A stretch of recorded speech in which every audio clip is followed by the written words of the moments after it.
আমি আপনাদের কাছে অনুরোধ করি, এমন কিছু করবেন না যে আপনাদের জীবন বিপন্ন হয়।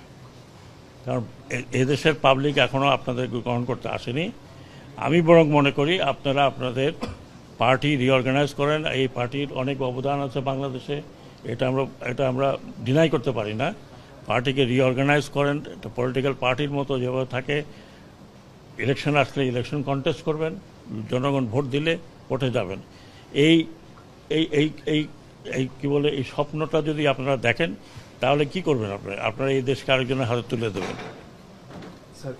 তাহলে কি আপনারা বা আপনাদের পূর্বপুরুষরা, আমাদের পূর্বপুরুষরা, আমরা এখানে অত সিনিয়র কেউ নেই।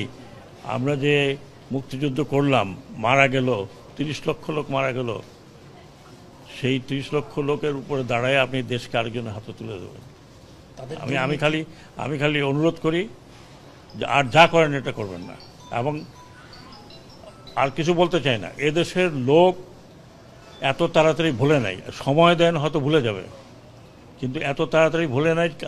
কারণ যাকে ধরছে নেতা, সেই নেতারা এখন পালিয়ে বেড়াচ্ছে। যাকে ধরছে সেই নেতাকে আমরা বাঁচাতে পারছি না।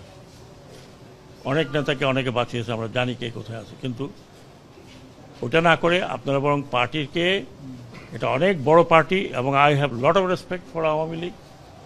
এটা যেটা বললাম যে এটা এই দেশের প্রধান পার্টি একরকম। এক সময় আমাদের মতো বাঙালিদের ভরসার জায়গা ছিল এই পার্টি। বাংলাদেশের 52 আন্দোলন, 69 গণ আন্দোলন, স্বাধীনতা, এটা পার্সোনাল কোনো কারণে নষ্ট করবেন না।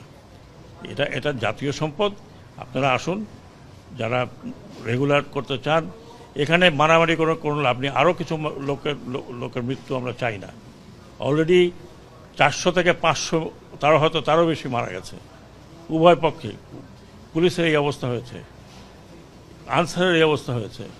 আর আমরা যদি উস্কানি দিতাম, তাহলে আপনারা টিকতে পারতেন না আর্মি ফায়ারে। আমরা আর্মিকে মানা করেছি যে ডোন্ট ওপেন ফায়ার। কারণ কাকে মারবেন আপনি? আপনারা এই পুলিশকে দিয়ে কাকে মারিয়েছেন? পুলিশকে দিয়ে মারিয়েছেন আপনার সন্তানকে। আপনার সন্তান না হয় একজন পুলিশের যে সদস্য কি বললেন যে স্যার কটা গুলি লাগে একটা ছেলেকে, তার ছেলের লাশ। এটা করবেন না, অনুরোধ করছি। প্ররোচনায় আসেন না। ব্যক্তিগত স্বার্থে আপনারা এত বড় একটা দলকে নষ্ট করেন না। এটা আমাদের প্রাইড ছিল, বঙ্গবন্ধুর স্বপ্ন ছিল। নষ্ট করবেন না। এটা আপনার নষ্ট করার কোনো অধিকার নাই। এটা বাংলাদেশের সম্পত্তি। আর এই যদি স্বপ্ন কেউ মনে করে যে এইটা করে আবার একটা কাউন্টার রেভলিউশন করে আসবেন, কাউন্টার রেভলিউশন করতে হলে আপনাকে হাজার হাজার লোকের রক্ত বহাইতে হবে। যদি আপনারা সেই দায়িত্ব নিতে চান, তাহলে নিন। আমার কিছু করার নেই ভাই।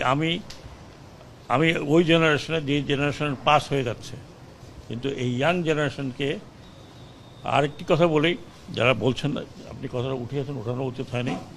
আমাদের যে ইয়াঙ্গার জেনারেশন, এরা করেছে, কোনো পলিটিক্যাল পার্টি করে নাই। They have given their life, যেটা আপনারা কোনো দিন দিতে পারতেন না। বুকে দাঁড়িয়ে আছে পুলিশের গুলি খাওয়ার জন্য। তাদের মুখে কোনো দুঃখ নাই, দে অল স্মাইলিং। এটা এরা যতদিন আছে, আমাদের কথা বাদ দেন, আমরা দৌড় দেবো। এরা যতদিন আছে, এরা দৌড়াবে না। They will face you. So please, আমি অনুরোধ করছি, একজন সিনিয়র সিটিজেন হিসাবে, আমি জানি political people don't like me, but আমি একজন সিনিয়র সিটিজেন হিসাবে বলছি। আমি কি বলতে পারবো যে সব খারাপ, 100% পুলিশ খারাপ ছিল, সবাই দানব হয়ে গেছিলো? এখন তো তাদের রিয়েলাইজেশন হচ্ছে যে হোয়াট দে হ্যাভ ডান। এবং আমাকে যেটা তারা নিজেরাই বলছে যে আমরা এই পোশাক পরে একদিনও বেরোতে চাই না। তারপর আইজি সাহেব আমরা বললাম যে ভাই এটা একটু বললেই তো হবে না, একটু সময় লাগবে।